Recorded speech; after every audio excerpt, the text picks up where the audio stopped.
In no way can I convey entirely the excitement and enthusiasm of the original idea and purchase of the land, and also the extreme poverty and stressful times of the early days. At one point, the mortgage was due, and there was no money to pay Members Bruffy. The 63 Ranch exists today because he did not foreclose. In 1929, Elmer and Paul Christensen and their sister Jo Francis bought 420 acres from Memorius Bruffy, whose family homesteaded in Montana in 1890. Just a few months later, the nation was plunged into the Great Depression, but the Christensens persisted. They would not let hard times deter them from realizing their dream of opening a dude ranch, which they named after Bruffy's 63 cattle brand. Americans were in love with the West and the freedom and adventure that a life on the frontier offered. The 63 Ranch was the right idea at the right time, the Great Depression notwithstanding, and it certainly was in the right place, one of the most beautiful in all of Montana, at the mouth of Mission Creek Canyon on the northern slope of the Absaroka Mountains. The Christensen brothers, who knew their way around a sawmill, built the main lodge and 5 guest cabins by hand, with, as the story goes, the help of just one hired man.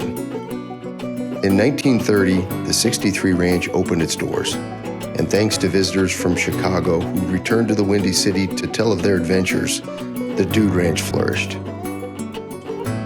Today, the ranch encompasses 2,014 acres of timbered hillsides, grassy meadows, and lush riparian bottoms along Mission Creek, a blue ribbon trout stream teeming with cutthroat and rainbows.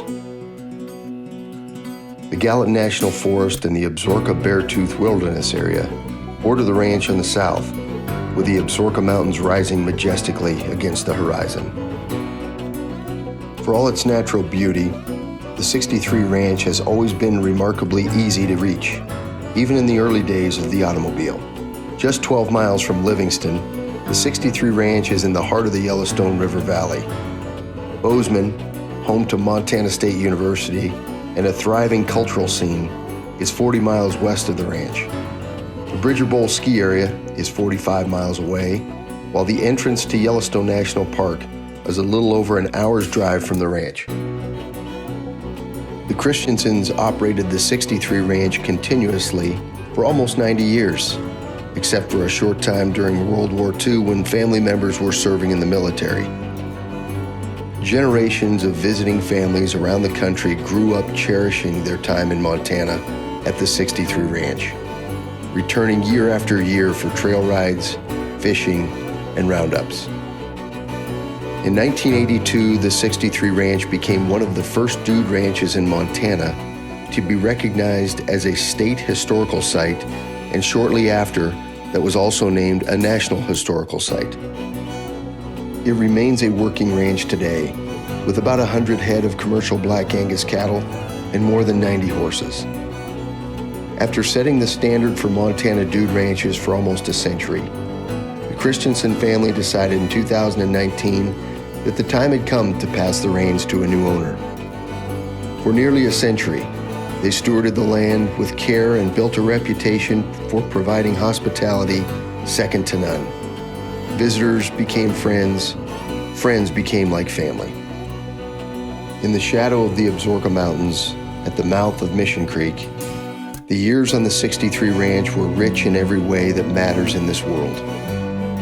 Now, as a long and illustrious chapter of this beautiful and historic ranch comes to an end, another chapter begins. On the horse trails through the pines, in the meadows of tall grass, along the tumbling waters, in the shade of hand-hewn log cabins, atop the mountain ridge, and in the memories, especially in the memories. The legacy of the Christensen family lives on. I believe everyone who is ever lucky enough to visit agrees that the 63 is located in the loveliest spot in the world, and that we were so fortunate to be able to call this special place our home.